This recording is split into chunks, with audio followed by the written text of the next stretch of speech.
ลืมรหัสผ่านกดลืมรหัสผ่านเลยกดเลยสบายดีคลิปนี้จะมาแนะนำวิธี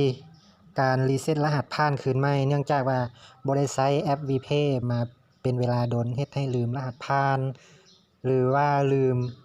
รหัสรหัสสมาชิกการที่เราลืมรหัสผ่านแม่นทำอิฐให้เราไปดาวน์โหลดแอปมาใน Play Store มาซื้อว่าแอป VPay ดอลลาร์นี่เนาะแล้วให้เราเลื่อนขึ้นมาสุดตัวนี้เป็นลืมรหัสลืม username หรือว่ารหัสผ่านให้เรากดเข้าไปกดเข้ามาแล้วตัวนี้นี่ก็คือเรามาใส่รหัสสมาชิกของเราเนาะตัวนี้เราต้องจื้อรหัสสมาชิกของเราก่อนจึงจะเข้าได้ถ้าว่าลืมรหัสสมาชิกแล้วแม่นให้ติดต่อหาผู้แนะนำกดสอบให้ว่ารหัสของเราไม่ยังมีแต่แจ้งซื้อไปซื้อที่เราสมัครในระบบเพื่อให้ผู้แนะนำเรากวดเบิ่งว่ารหัสของเราแม่นรหัสใดหลังจากที่เราได้รหัสสมาชิกมาแล้วเราก็ป้อนรหัสสมาชิกเราใส่2555 3 ตัวแล้วเราก็กดเซิร์ชไปกดเซิร์ชมาอันนี้ก็คือมันจะส่งระบบจะส่งรหัสผ่านไปหาเบอร์ที่เราสมัครไว้เรากดมาหน้านี้แล้วสังเกตเบิ่งว่า2ตัวสุดท้ายนี่แม่นเบอร์ของเราบ่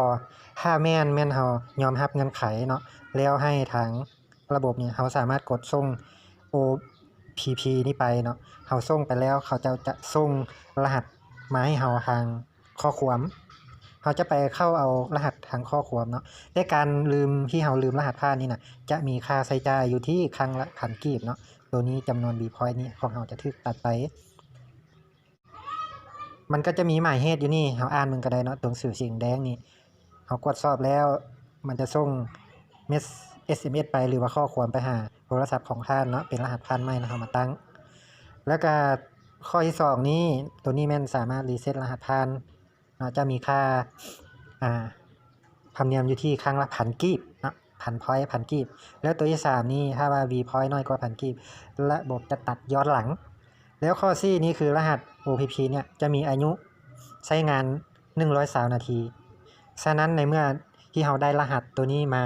ที่ว่าทางระบบส่งเข้าทางข้อความแล้วเราก็เอารหัสตัวนี้มาใส่แล้วก็ไปเปลี่ยนรหัสผ่านใหม่ที่เราจื้อง่ายเอากดไปเลยกดมาแล้วเนาะตัวนี้นี่ก็จะรอรหัสจากข้อความถ้ามากดเข้าเบิ่งข้อความได้เนาะข้อความนี่ส่งมาแล้วบ่แม่นเนาะยังมันส่งมาเทื่ออันนี้เป็นข้อความกันโอเครอท่าตอนนี้ยังมันส่งข้อความมาเทื่อโอเคเนาะข้อความส่งมาแล้วเฮาก็มาพิมพ์ใส่475601 475601โอ้ย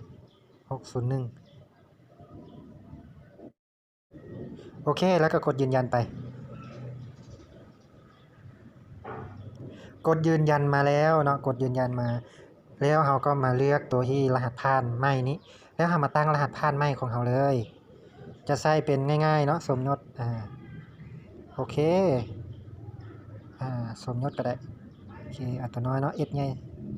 นี่สมยศแล้วก็789โอเคแล้วก็กดเปลี่ยนรหัสผ่านเลยโอเคถือว่าสำเร็จเนาะสำเร็จไปมันจะเซฟไว้ถ้าท่านใดที่ใช้ระบบ Android แล้วก็ใช้พัน Google มันจะเซฟรหัสของเราไว้เราก็เอารหัสสมาชิกมาใส่เข้าไปเมื่อกี้นี่เราจื้อรหัสบ่ได้โอเคเนาะโอเคบ่แล้วก็พิมพ์รหัสผ่านเราใส่แล้วก็เข้าระบบเลย